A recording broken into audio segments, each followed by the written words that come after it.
I picked up a hitchhiker during a storm. He never left my car. Final chapter, The Passenger. For weeks, I couldn't stop thinking about the newspaper article. William Harper had died in 1978, driving home from his mother's funeral, blaming himself for missing her final phone call. Exactly like me. But according to the police report, they had found only one body, William's. The passenger had never been identified or found. I told myself it had to be coincidence, nothing more, until Emma drew a picture. She was 5 years old by then. One afternoon, she ran into the living room excitedly. "Grandpa, look." I smiled, but my smile vanished the moment I saw the drawing. There was my car, Emma in the front seat, me beside her, and someone else, sitting in the back. The sad man. But he wasn't alone.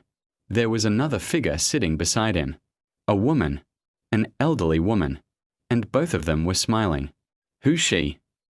I asked. Emma shrugged. "The sad man's mommy." My blood ran cold. He found her.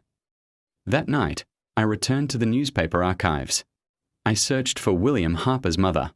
Her name was Eleanor Harper. She had died from cancer, October 12, 1978, 2 days before William's accident. And then I found something strange. A witness statement. One that had never made the news. A truck driver had claimed he saw William's car moments before the crash. According to him, William wasn't alone. He saw 2 people inside, William and an elderly woman. But police dismissed the statement. They assumed the driver had been mistaken. The body of the woman was never found. I sat there staring at the screen, unable to breathe. Had William picked someone up too? Had he spent decades searching for his mother? Or had someone been helping him all along? The thought haunted me, until the night Emma disappeared. It happened during a thunderstorm, the same kind of storm from 22 years earlier. I was babysitting while my daughter and son-in-law attended a wedding. Around midnight, the lights flickered. When they returned, Emma was gone. The front door stood open. Panic exploded inside me. Police arrived. Neighbors searched. Hours passed. Nothing. Then I heard it. A car horn. Outside. My old car. The one I had abandoned years ago. The headlights were on. Engine running. Impossible. Nobody had touched it. My heart pounded as I approached. And there she was. Emma. Sleeping peacefully in the passenger seat. And sitting behind her was William. He looked exactly the same. But he wasn't alone. The elderly woman sat beside him. His mother. Both smiling. Neither looked frightening. They looked peaceful.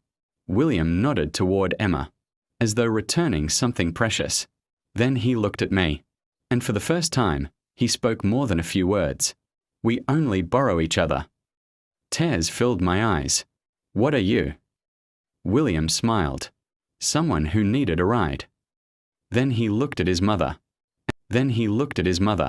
And for the first time in 46 years, his sadness disappeared.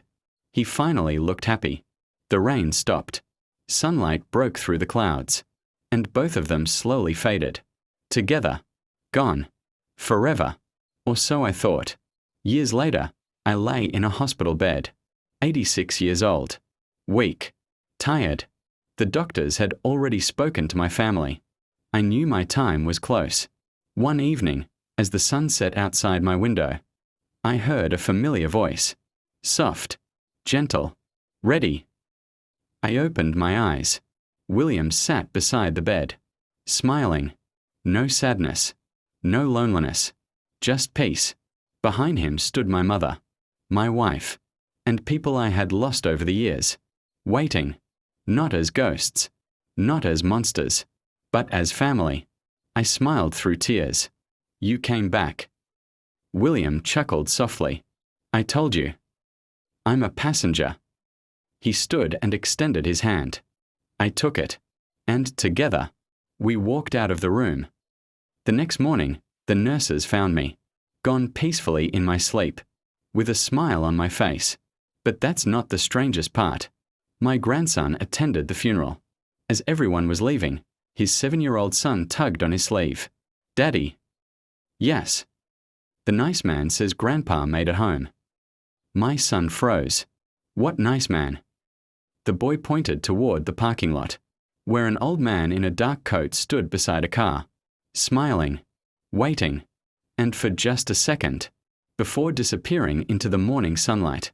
William Harper tipped his hat, because some passengers never leave, not until everyone gets home. The end. Final twist. The mysterious hitchhiker was never evil. He was another lost soul, forever giving comfort to those burdened by guilt, until they were finally reunited with the people they loved.